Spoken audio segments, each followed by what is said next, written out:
This is Craig Durr. As I mentioned to you before, I am still here at the O.C. Tanner Influence Greatness 2024 conference. It's a phenomenal event right now because as I come to this from this technology point of view, what I'm realizing is the human-centric nature of this becomes really important.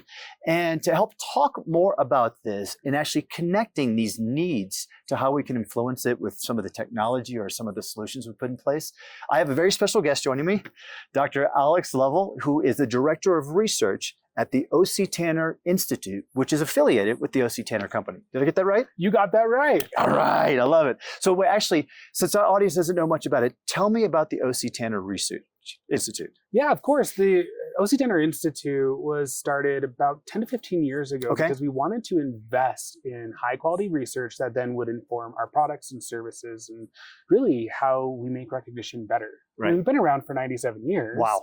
Right? We originated the market. Right. So we have a really close knowledge about what recognition is, but we wanted to scientifically validate it. And Right. so that is truly how the Institute went into being. And then from there, I started about 7 years ago with the O.C. Tanner Institute, and we focused on building our internal capacity to conduct academically quality research. We actually peer review. We publish peer-reviewed research. Really? In academic journals. It is really fascinating, the level of research that you guys do.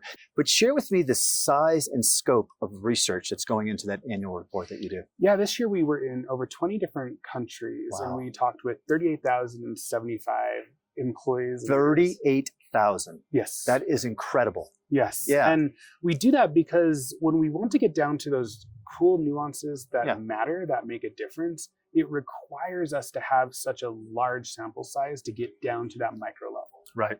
And not only are you able to do the slice and dice data by region, by country, but you're also looking at personas. Yes. And you're also even looking at this from roles within the company as well, too, right? And industries and generations and all of that.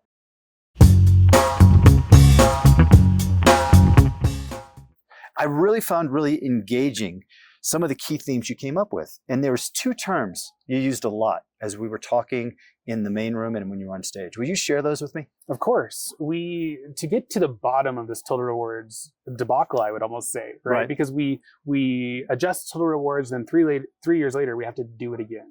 For my audience, explain total rewards. Yeah, of course. Yeah. So total rewards is kind of that big package, that strategy that governs compensation, many benefits, performance bonuses, all of that gets put into a total rewards strategy. Perfect. And it's very misunderstood what it actually is. Right. Because if you think about it, your health insurance is really not a reward. Yeah. And so we're dealing with like kind of a naming and communication and definitional issue. Okay. So we're in this post-pandemic timeframe right now. Yeah. And there's a lot of interesting challenges. You know, I talk a lot about hybrid work and the return to office, which is kind of a point of contention. But it only feeds into these two themes, which I'd love that you talk about. Share those two themes that you're looking at this year. Employees for total rewards is actually very simple. They're first asking, am I surviving? Surviving. Yes. And if they cannot answer yes to that, they can't even go to the next question. They're just stuck there. Okay. So once they can answer yes to am I surviving, they have that foundation of care, then they ask themselves, am I thriving? Okay. And those are two very different psychological mindsets to be in. Right. When you're surviving, you're just focused on getting out of survival mode. Sure. When you are thriving, or you want to thrive and you're now ready to be able to thrive, you're looking for very different things. Okay. So talk about the survival mode. This isn't just a line level independent contributor type problem. This type of survival mentality sometimes happens across all levels of the organization, huh? Yeah, we found that most people go to individual contributors and usually entry-level jobs is, okay, that must be the only demographic that's really struggling, and that just wasn't true. Right. It doesn't matter the industry, it doesn't matter your job title, it doesn't matter your job role, it doesn't matter your country. Nothing of that mattered. That's interesting. So when you're at this level and you're barely getting by, some of these ideas that you are looking for is how can you support that person to move past that survive into thrive? You guys had 3 key actions, I think, that kind of define thriving, but you had one great interesting one that kind of bridged, called it the bridging one. Yeah. Recognition that went across survival and thriving, right? When you're in survival mode, recognition plays a very different role than when you're thriving.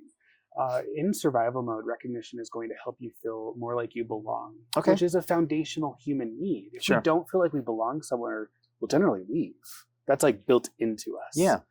From there, once we get to the thriving component, recognition is operating differently. It's helping you feel valued and appreciated, help Okay. you feel seen, and it helps you feel like you're growing because it's really also just a form of positive feedback.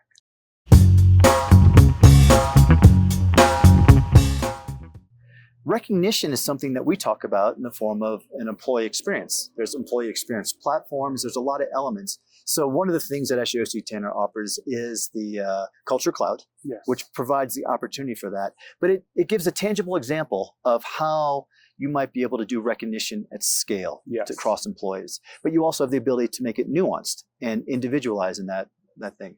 What are some examples in that employee experience that people see recognition? I mean, it can be everything from awards to kudos, I think is what you guys call it, right? We've been able to design a platform that can be responsive to even the smallest moments Okay. of just thank you.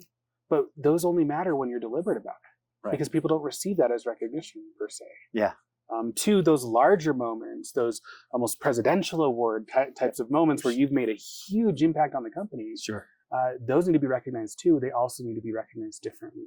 And so Culture Cloud and OC Tanner as a whole, we partner with organizations to bring that highly configurable software to meet your culture where it's at, what you value, and then create experiences, not just recognition transactions. That's fantastic. In that research, one of the things that really jumped out was the idea that mental health is also an important key element of that survival mode. Yeah. We're getting better as that within a culture of talking about it, but for a lot of people, it's still very difficult to talk about mental health, right? But what's really interesting in your research is that you've helped bridge this to actually a return on investment, on employee investment. Talk about that. For employees that have probable depression, we found that there's an $8,000 per employee per year cost savings associated with absenteeism, because it helps people feel like they belong, they want to be there, even if they are struggling with depression. Right. And that is a conservative estimate. That was our lowest estimate that we wanted to make. But what you just did was something very, very helpful. You helped an audience, HR professionals, who have a need going to another audience that might be CFO, IT, or something like that, and helping to help quantify those asks they have in terms of resource allocation towards their needs, right? Yeah, and we found for an average company of 5,000 employees, there's a $2 million per year cost savings. Alex, thank you so much for this information. Of course. What I love that we're doing here is you're actually bringing this human-centric element to this idea of HR. But more importantly, I think you're helping bridge some quantifiable results to the investments made in people.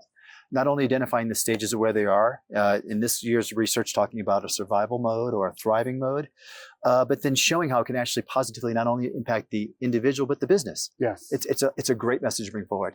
Well, thank you. Thank you for having me. I appreciate that. And I'm excited to share this research with everybody. That's fantastic. Everyone, this is Craig Durr here in Park City at the OC Tanner Influence Greatness event. Thank you so much.